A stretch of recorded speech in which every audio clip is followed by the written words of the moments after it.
Welcome back to the Real Arsenal Deal podcast. This is Rav, your host, recording this Friday morning. Wherever you are in the world, welcome. I hope you're all doing well. And it's been a busy few days in the Arsenal world. It's actually been very active, very productive. So I have a few topics to talk about. I was going to record this anyway. It's Friday morning here, Melbourne, Australian time. I was scheduled to record this morning anyway to cover the news of the last few days. But then overnight, further news broke about Christian Mosquera from Valencia linked with Arsenal. The classic Orn bomb dropped overnight, and there's an additional topic to cover. So look, let's just get straight into it, because there's lots to talk about on a few incomings and outgoings. It seems increasingly likely that Partey will exit. Well, his contract officially expires on June 30th, which is just a matter of days now. So it seems that his departure is all but expected, and that ties into the Christian Norgaard. Well, I was about to say rumours, but things have developed very, very quickly there, according to which reports you have seen or want to believe. It seems that Arsenal have actually agreed a fee with Brentford and the player. So that deal is advancing very, very quickly. So then, of course, there's Lewis Skelly's renewal, which it's brilliant. It's brilliant for him. Some beautiful clips put out by the social media team at Arsenal. If you haven't seen it as yet. So look, I'll start with. I think I should start with the Thomas Partey thing, because if you listened to my last few recordings, and if you have, thank you so much and welcome back. What I speculated, I won't go into all of it again to rehash the whole thing, but I'd speculated that if Partey was to depart, and with so much work to be done in the squad this summer, and we all know the reasons for it, right? Like Arsenal have had two very underwhelming recent transfer windows, which has left a significant amount of work to do across the squad this summer. So with so much work to be done, we need to make sure we have enough capacity to do all of it. And I speculated that perhaps there's a rationale from the club, especially with Jorginho's exit, that it's just easier to renew Partey, even if you just give him a 12-month contract, for example, and maybe an option for a second year. Maybe it was easier that the club just do that and defer that big central midfield signing for a future window. And I guess, look, my numbers are probably way off now, but I don't. Of course, I'm happy to be wrong at any time, and this is just my opinion, just my predictions. But I speculated that Arsenal would need to spend somewhere in the vicinity of what? I think I said maybe anywhere between 35 million to 40 million to get someone of the requisite quality to replace Partey's position in the squad. And then all of a sudden we see the rumours emerge that Arsenal are very, very close to acquiring the services of Christian Norgaard from Brentford. And I think this is it's a very smart signing. So look, I think now's a good time just to put full disclaimer that the players that I'm referring to from Norgaard to Mosquera, etc. Like, I'm not going to pretend to be an absolute expert on them. I don't watch a lot of football outside of Arsenal. With longer term targets like say Šeško or Gyökeres or Mikel Williams, that they've been linked for a long time. So I've had more time just to get a bit more familiar with them and their profiles and their stats, etc. So I can talk with a bit more confidence around them. However, with some of these other links, look, I'm not going to pretend to know a hell of a lot about each player and give you some kind of scouting insight. What I'd prefer to do is what I actually like to do is look at the rationale and look at the logic of Arsenal's thinking, because again, I keep coming back to it. Arsenal have so much to do this summer, and making correct, smart, savvy decisions, it allows us, instead of to be all or nothing and just put all our chips into one corner and spend whatever budgetary capacity we have on one or two signings, we need to be smart and savvy and spread that across 4-5 acquisitions. This is in addition to, of course, we are also doing some very sharp work with contract renewals. And there are, naturally, of course, there are increases in wages and salaries for these players, and fully deserved, by the way. Can you imagine Arsenal not giving Gabriel a pay rise with how good he is? He's in the elite category of centre halves across Europe, and there'd be other teams queuing up to snap up his services, absolutely queuing up with big dollar offers. So we, of course, have to meet the market and reward, key senior members who have just been delivering at a high quality for a period of time. So there's a lot of finances at work here, a lot of budgetary work. Now, as much as we understand, Andrea Berta is, I guess he's the, how do you call it? He's the one pulling the strings here with coordinating all these various transactions. Right? We also have to remember that this is a team effort. It's a collaborative effort. Driven by, of course, Mikel, Arteta. He's obviously integral to who we sign and who we retain or not. But also, don't discount the amount of input from in behind the scenes from Tim Lewis at board level, Richard Garlick effectively running the club as the club's senior executive. You've got the chief financial officer. They'd all be in frequent contact, talking about budgets, payment structures, cash flow, timing.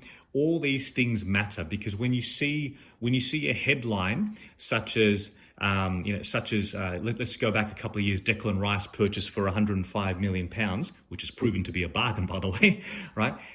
It's not the devil is always in the detail of these transactions.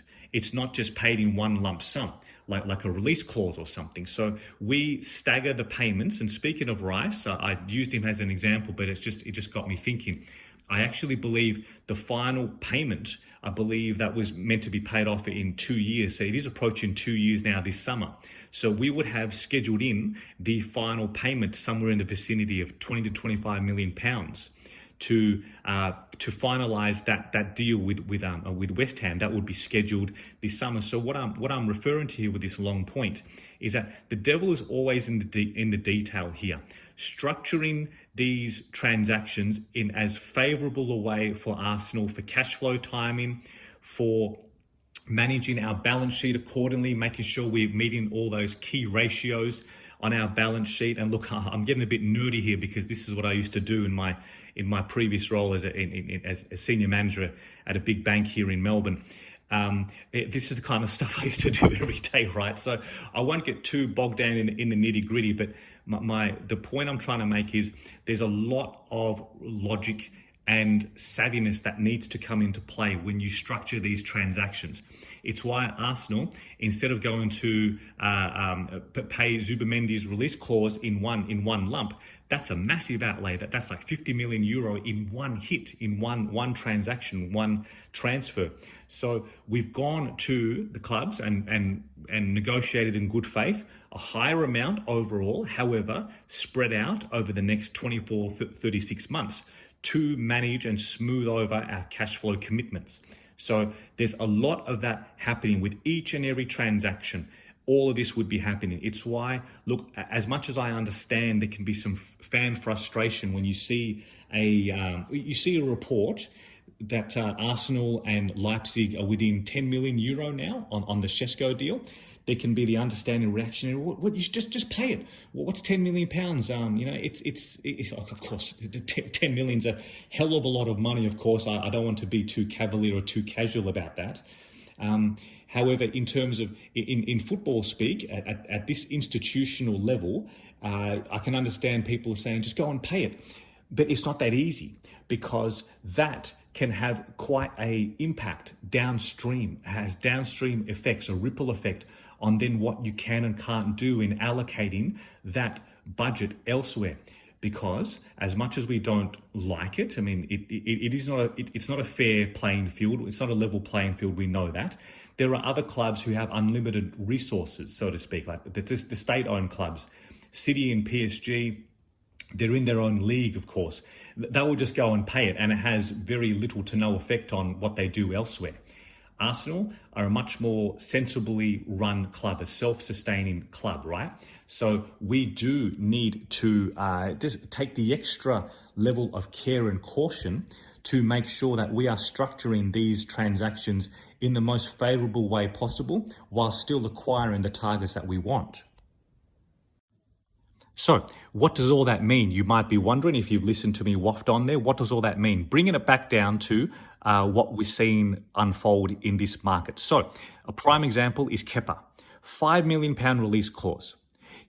Can you name me a better goalkeeper, Premier League proven, right, international experience, right? Can you name me a better goalkeeper for £5 million? Look, I can't. It makes so much sense because we were in a long-term pursuit of Joan Garcia, who I believe he's now officially signed for Barca. I think that's been announced. Correct me if I'm wrong. I'm sorry if I got that wrong, but the writing was on the wall that he was going to go elsewhere. So Arsenal pivoted to Kepa. Now the reported fee, if you were to believe that the vicinities of the figures that were being quoted, was anywhere between 25 to 30 million. That's an extraordinary outlay for a second choice, quote unquote, second choice goalkeeper. So all of a sudden, £5 million for Kepa. We have then saved the capacity. We have then kept in our capacity anywhere from 20 to 25 million pounds. That is so significant because we, again, sorry to sound like a broken record here, but we have so much to do. If we were to overextend for one player, right, we then need to understand the ripple effects of them because we want a goalkeeper, we want a versatile defender. It's looking like two midfielders coming in because Jorginho and Partey exiting. We want that striker, that centre forward, and we want that additional wide player. So how many is that? That's 6 signings. That's 6 players. Now, if we were to overextend on 1 or 2 transactions, all of a sudden that could mean that we might only get 4 of those signings done, 4 or 5.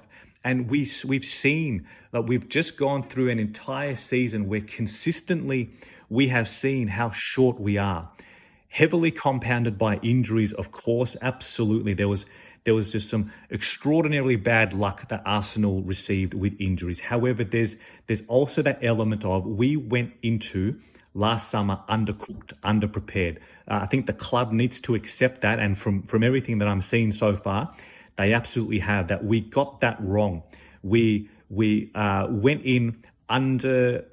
We just on a few key areas we were undermanned. And then the compound effect of that becomes then other players become heavily relied upon and we can't manage their minutes accordingly in their bodies and they're pushed to the limits.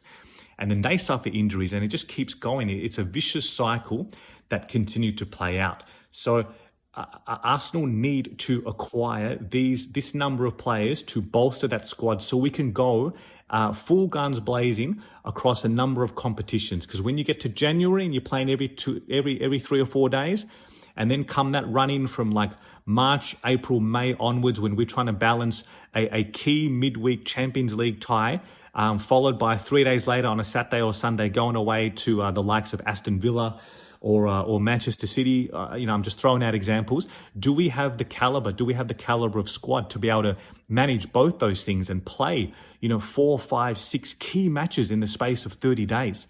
Right? It's a huge question mark, and so far Arsenal have not been able to overcome that. We all want the same thing here, right? We want us to lift those big trophies. So bringing it back down to my point, Arsenal are trying to make smart, savvy signings to bolster a number of key areas. And you can only do that in the one window by making transactions like this. So I've already mentioned Kepa. I'm coming back to Christian Norgaard now. From what has been reported, I think Ornstein quoted a figure in the £10 million range. £10 million. Premier League proven. He's the captain of Brentford, a Danish international.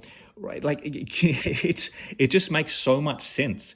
Right? It makes so much sense, and it shows how wrong I was earlier when I speculated someone to come into that midfield region around 35 to 40 million pounds. It shows how wrong I got that. So as much as I would have preferred Jorginho to stay, right? And then maybe we could have just made do with Zubimendi coming in as the key starter and Partey exiting, right? Look, it is what it is. Sometimes this is the nature of the cycle of football. Both Jorginho and Partey, their contracts are expiring, and it seems like the big sticking point was salary, wages for Thomas Partey. I can understand the club not wanting to give him a pay rise given his injury record, right? I'm talking about over the course of his 5-year term at Arsenal. Yes, he played. I think he played his most minutes he's had yet in the most recent season. However, you just can't rely upon that, and you can't really build a squad around that. So if Partey's got a better offer elsewhere, I'm sure there are other takers for him at the terms that he's seeking. That happens. It is what it is.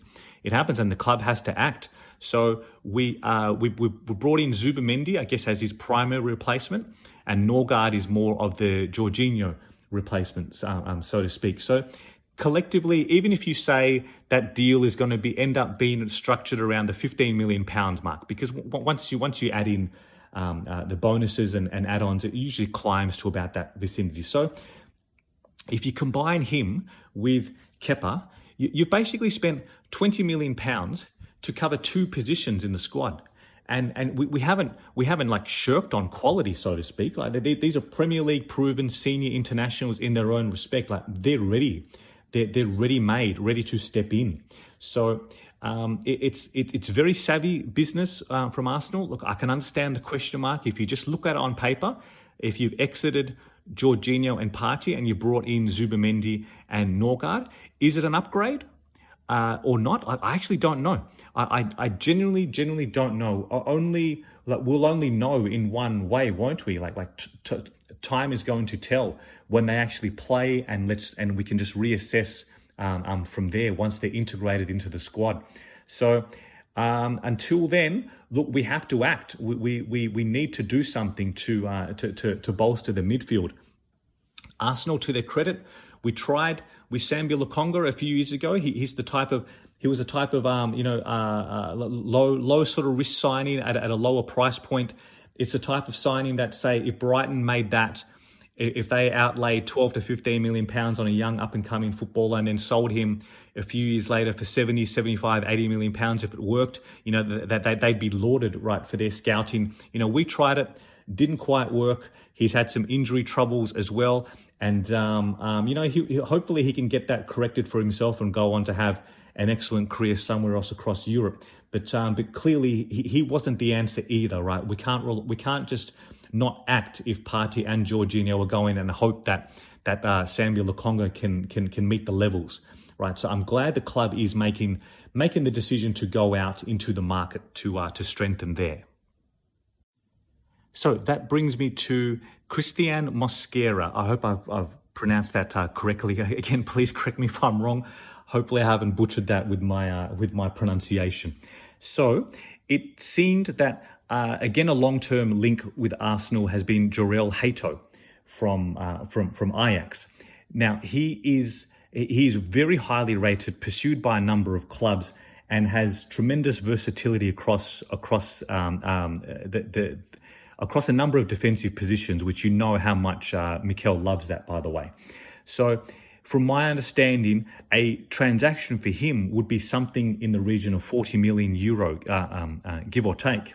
So going back to my point around how much Arsenal needs to do, maybe this is all fresh news, of course, and it remains to be seen if this actually advances or finalizes or not. But my initial reaction to the Mosquera news is that he's at a much lower price point. It's been reported in the vicinity of around I think 15 million euro. I believe I saw that earlier reported.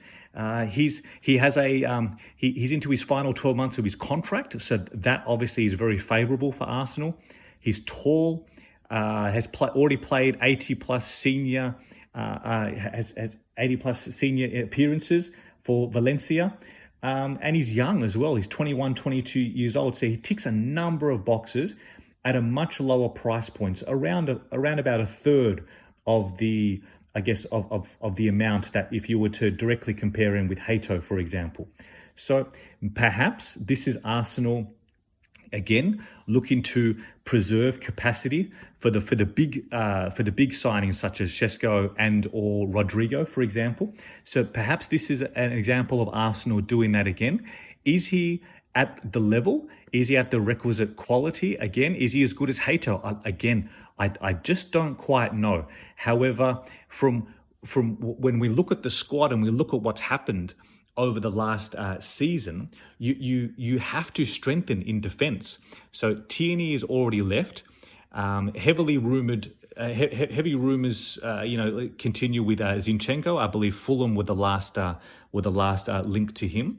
So look, even though he's probably spent more minutes in midfield in recent months than he did at left back, but it's still a number, right? It's still someone in the squad who you could call upon to do a job at left back if you need him to. So we've got Tomiyasu, who is out until at least the end of the year, perhaps early next year. And again, with absolute respect to him, and I think he's a fantastic footballer. There was a time where, he was the 12th man for Arsenal. He was consistently the first player coming off the bench, and he was so versatile. He could play at left back and do a job on Mohamed Salah. Kept him in his pocket that match. He's a fantastic defender, fantastic footballer, professional, and it's a real shame the injuries he suffered, and Arsenal have suffered too, without him to call upon. Boy, have we suffered, because I referred earlier to the compound effect of injuries. We've needed someone to take minutes off Ben White or Timber. Timber's had his second surgery in 2 years at Arsenal. Right, we shouldn't overlook the significance of this. Ben White's had surgery as well a couple of times because he was overplayed the season prior because unfortunately Jurrien Timber suffered an ACL injury and was out for the season. So all these things linked together, and as we saw as the season went on, we saw some uncharacteristic mistakes creep into William Saliba's game, and we know how flawless he's been otherwise, right? And then as it turned out, he did his hamstring towards the end of the season and would have missed the Champions League final had we actually made it. So the point I'm making is we need defensive coverage. We need to spread some minutes, ease the burden and the workload across some overplayed footballers, because if we all want to achieve what we're all wanting to achieve, we're going to need to manage their bodies and their minutes accordingly. So someone like Mosquera, if it happens, or Hato, it provides us the ability to do that, because then otherwise, in terms of backup centre halves, so to speak, yes, of course, on Gabriel's side, the natural deputies to step in are Calafiori or Kiwior, and it remains to be seen whether if Arsenal get a good offer for him and he wants to play regularly first team elsewhere, then absolutely, you can see the sale happening there, as good as he was in the last few months of the season when Gabriel did his hamstring, unfortunately. So there's potential turnover as well in our defensive lineup, and we need to strengthen. So someone like Mosquera at that price point, it doesn't break the bank, and it also preserves capacity to do the other transactions. So let's see how that one unfolds. So before I talk about just the latest rumblings around Rodrigo or Šeško Gyökeres, I just wanted to talk about Miles Lewis-Skelly. Like it's such a beautiful video the club did. If you haven't seen it as yet, I think it's only about a minute and a half. So it's just lovely viewing. I saw it on YouTube last evening. It just put a smile on my face. Like he's there. It's just beautiful. He's there with his grandmother. They're walking through the change rooms, just having a little chat. And little did Miles know that it wasn't just his grandmother there who had gathered. There was a number of family members, friends, coaches, all part of his support network over the years, right, who were waiting in the stands to cheer him on. It's really beautiful. I would highly recommend, if you haven't seen it yet, please watch it, because it just puts a smile on your face. It put a spring in my step, like just that warmth of character and just how special it is. This is a young man who's gone through so much over the last 6 to 12 months. Right, this time a year ago, was anyone really factoring him in to be? He's now a first team member. He's his first choice left back for club and country. Right, it's actually, when I say that out loud, it's actually amazing. absolute respect to him. He obviously comes from a wonderful family. His mother seems like she seems so switched on. You can just see that the values that they represent, and the parenting and the family, the quality of his family around him, and just absolute best of luck to him. Right, what a monumental moment for him to sign an extension, I believe, until 2030. That's fantastic. That is fantastic to tie in someone, to lock someone down of his quality for that long. And hopefully Ethan Waneri will be coming soon, his announcement. He's currently away at the under-21 Euros, of course, but hopefully there's an extension locked in for him too, because between the two of them, right, that the Hale End graduates who have come in now as senior members of the men's first team. Oh, how do you even put a figure on how much they've potentially saved? Like to go and buy two quality youngsters at their level who can impact the first team already at their age. I'd imagine you're looking at least at what 100 million at least, maybe more. Like it's incredible that their homegrown talents come through all the youth levels at Arsenal. It's a wonderful reflection of them, the club, their families. Right, and just absolute all power to him. If you haven't seen the video, please do check it out. Like he calls his grandmother Gran. Oh my God, I loved it. Even the subtitles, it said Gran. I mean, come on, if that doesn't put a smile on your face, right? It's really beautiful. So please go and check it out. Lastly, before I wrap this one up, the latest on Rodrigo and Šeško Gyökeres. It's interesting, this Gyökeres thing. Like it seems he's had quite the falling out with Porto. That he's not even going to report to first team training in preseason. That's very interesting. Things have really soured there. Some have interpreted that as a as a bad sign. I guess, like can you question his character? How someone leaves their role, leaves their club? It does matter, right? Others look at it in a way and saying, look, this guy's ready for the, relations have torn down. There's a bargain to be had there. We should go in and snap him up. So look, hard to know. I still do think Šeško is the one Arsenal want, as he's the one they put in most work into over a long period of time. And I do believe that's the transaction that ends up being finalised. So we'll only know more of the next sort of 7 to 10 days. Let's wait and see what actually happens. Rodrigo is interesting because Eze continues to be linked along with the likes of Morgan Rogers and whatnot. And whilst they're very different profiles in terms of like being an absolute out and out winger, which I'm not sure Eze you could class him as that. He can do a job on starting on the left and coming inside. However, Eze, he's fantastic, right? He's Premier League proven. He's an international in his own right.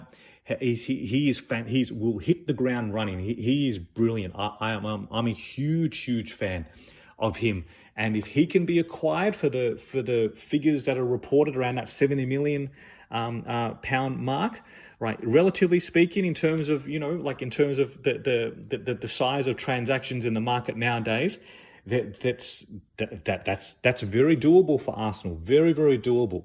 So it would mean, obviously, that if we were to sign him, then that would be it in terms of. I'm not talking about the striker, of course. There's a striker still to be had. I believe it will be Šeško, but aside from Šeško or Gyökeres as the centre forward signing, there is room for one more attacking player, and it's just a matter of will the club opt for someone of the profile of Rodrigo, or someone like Eze, or perhaps someone else that hasn't even been linked yet. But it'll be one of them. I don't think we have the capacity. I'm actually sure of it that we won't be able to acquire a number of those targets. Just the size of the numbers being that it would take to land them, and the wages, of course.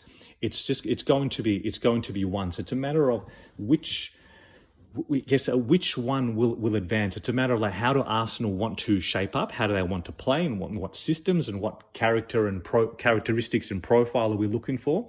It's really one to watch, because Eze, he too has been linked for a while. And I can certainly see him coming in and impacting the first team. He's fantastic. So I'm trying not to get too excited of this, of course, because there's a long way to go before we know anything around this.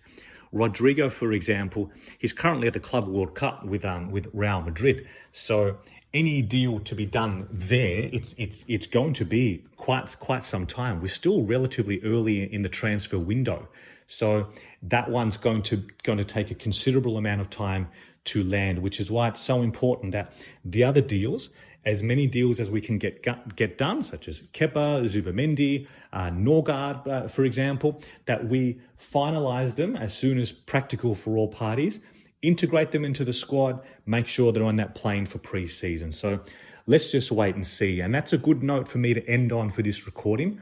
Thank you so much, as always, for tuning in, for listening, and for all your feedback.